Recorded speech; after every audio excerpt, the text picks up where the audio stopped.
Good morning, good morning. It's Miss Willis here. So today we are doing our first section of notes, and we're going to be going through slides 1 through 37 here. So I'm going to be trying to go kind of fast to remain within my 15-minute time window. So looking at how this is set up, each section of our notes is going to tell you what the main objectives are for that section. So starting off, simply, what is the difference between anatomy and physiology? Why is the class called anatomy and physiology? Why is it not just anatomy? Anatomy is looking at structure. What are the different parts? The humerus, the ulna, the radius, naming the different bones, where they are. That is anatomy. When we look at anatomy, we can talk about microscopic anatomy, looking at our cells and tissue. Gross anatomy, when you do dissection, that is gross anatomy. So looking at all of the substance without needing a microscope or something to view it. Pathological anatomy would be how germs and things are affecting the body. When you get like a mole removed or something removed from the body, they're testing to see if it's cancerous, it goes off to pathology, and then they give you the report of how is something affecting your body, what's causing it. And then developmental anatomy, which is embryonic, so we could compare how everything looks the same when it's growing, a chicken versus a cat versus a dog versus a human. We all look the same as we're developing until a certain point when we start looking like our specific species. So looking at microscopic versus gross here, down at the bottom we see early days of human cadaver dissection versus cells and tissues up at the top. Developmental being your embryos. Pathological, over here we have a kidney, right? This is a normal kidney. This is one with cysts on it. And then over here we have a liver. So like cirrhosis of the liver, normal liver, not normal liver. Physiology is looking at how the different parts function. So how are things moving? So not just having an artery and a vein here, but how the blood is actually being pumped through with the push from muscles and things like that. So if we're looking at anatomy, we could name different bones, different joints, your nails, your skin. But for physiology, in bones, they're for maintaining structure. Joints are for muscle movement and the attachment of those muscles to perform that movement. Skin is one of your first lines of defense for keeping things that are pathogens, bad things for your body, keeping them out. Levels of organization, this is review all the way back from biology. When you have a single atom, a bunch of them working together gives us a molecule, a bunch of molecules working together to macromolecules. A bunch of macromolecules working together gives organelles. All the organelles working together give us cells. A bunch of cells together give us tissues. A bunch of tissues together give us organs. All the organs working together give us an organ system. And all of the organ systems working together give us an individual organism. So like you, right? You are the individual organism. So just kind of working our way up. For the different human body systems, I'm just briefly going to go over them. You'll do a little bit more research into these, but the integument is your skin, regulating body temperature, sensory receptions, like if something is hot or cold, or if there's pressure, things like that. Your skeleton is for attachment points as well as support. Muscles for movement of body parts, maintaining structure. Even when you just sit here, I noticed this the other day when I was sitting on the stairs trying to look something up, and all of a sudden I noticed kind of my body's doing like this. Not this dramatic, but you can feel it, and it's actually the balance between the muscles along your front of your body versus the muscles along your spine are actually constantly antagonizing each other to give yourself posture. So you can do that, like if you sit here with your eyes closed, you'll start to notice the swaying. It gets more amplified when your eyes are closed. Your muscles are also a service point of heat, which is why when you've been exercising a bunch, your body temperature heats up so you sweat. Nervous system, detecting changes in the environment, telling all of your cells what to do, right? When we think about hormones, they are usually going to be stimulated by the nervous system or something that has previously been stimulated by the hormones or nervous system. Endocrine system is all of your hormones. So looking at the different glands, adrenal glands, right? Adrenaline, it's where it comes from. It's like a little hat that sits on top of your kidneys, but all of your hormones. Cardiovascular and circulatory systems, I can just kind of put them together because they work together. Because cardiovascular, we can simply talk about blood vessels and your heart and then with circulatory also getting to how that oxygen exchange is occurring. So how we get oxygen onto our cells, carbon dioxide off, right? It's all going to then head back to the lungs. When we get to the lymphatic system, this is what is helping, like when you talk about like white blood cells and that sort of stuff, collecting all the bad guys in different places. If you've seen Osmosis Jones, Osmosis Jones is a white blood cell, and all of the police offices, the precincts, are at the lymph nodes, if you go back and pay attention to that.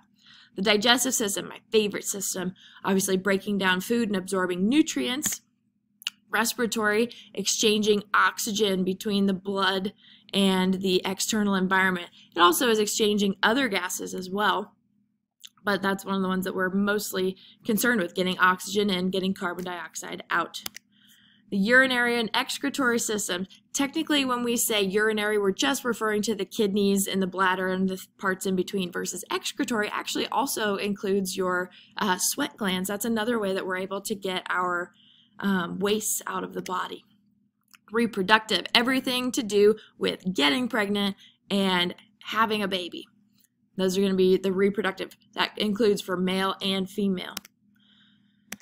And then living organisms and their processes, the big things that every living thing does, everything that is a necessary function of life in humans. It's different for biology versus anatomy.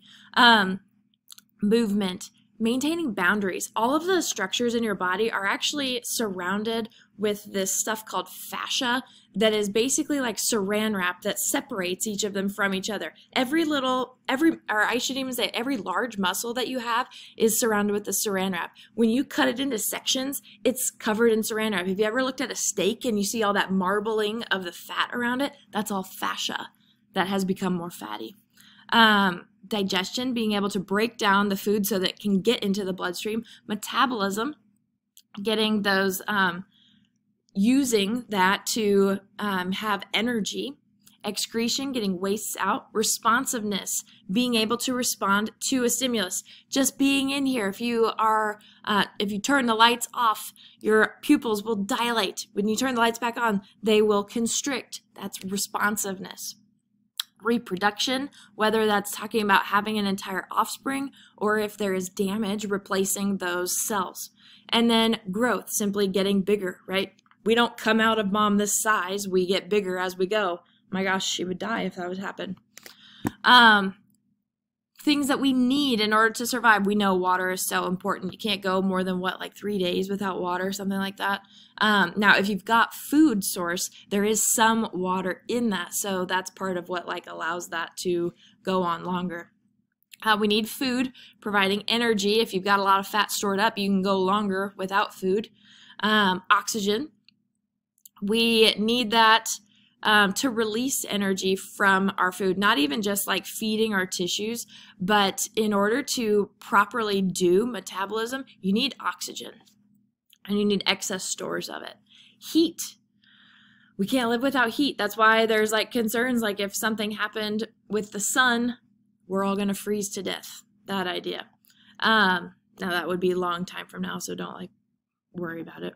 And then pressure. I don't know if you guys are familiar that when you live in different places with different pressure, like up in the mountains, it causes your heart to behave differently. So if you have always lived there, you're already acclimated to it, you're already used to it, versus if you go visit. I went and visited Colorado not too long ago, and we were in Breckenridge, which is not far from Denver, and the Rocky Mountains and stuff, and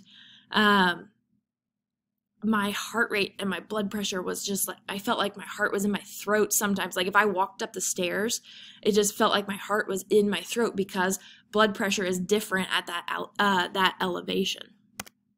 And then 10 basic traits of all vertebrates. We have bilateral symmetry. We have a right and a left side that are pretty much symmetrical.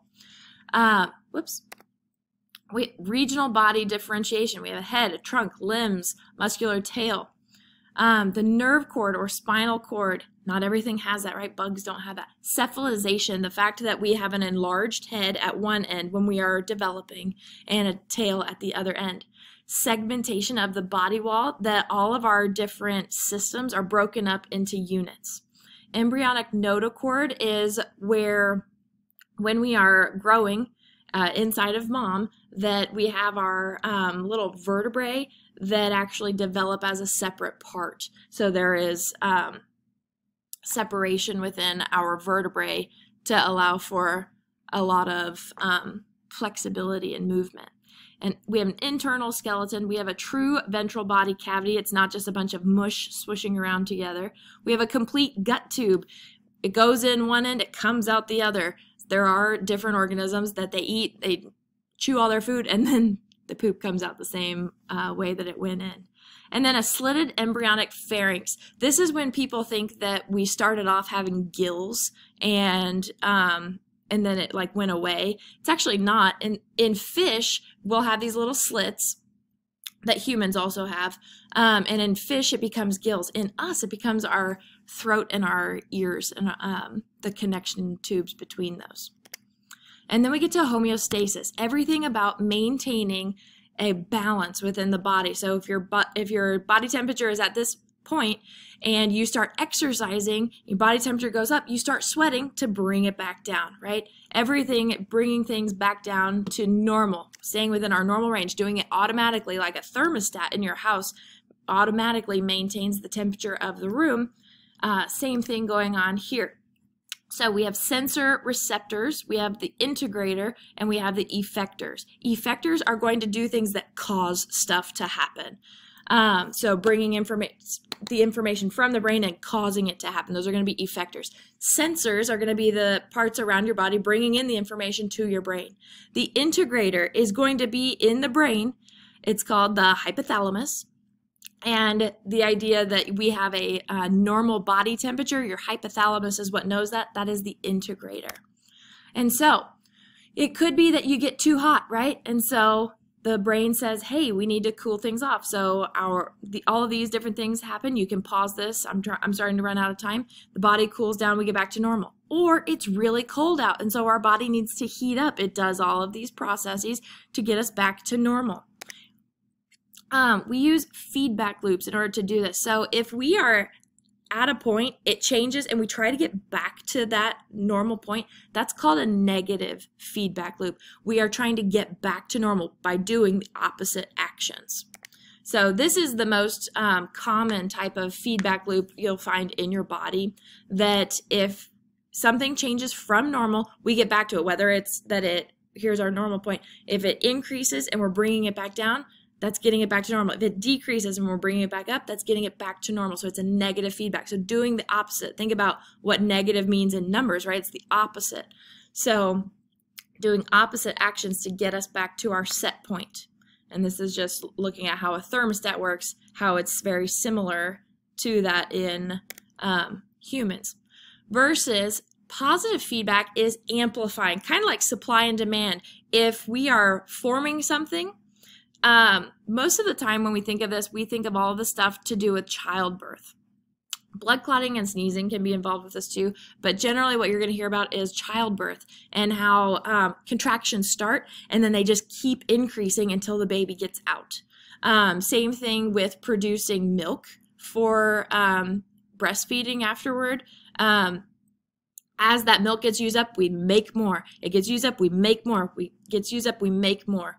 So that's positive feedback, and then that's summarized here. And that is where we're going to leave off today. Woo! I had 30 seconds left. So now you're going to be taking a little quiz on Canvas to summarize what we just did in the notes, and I'll see you next time.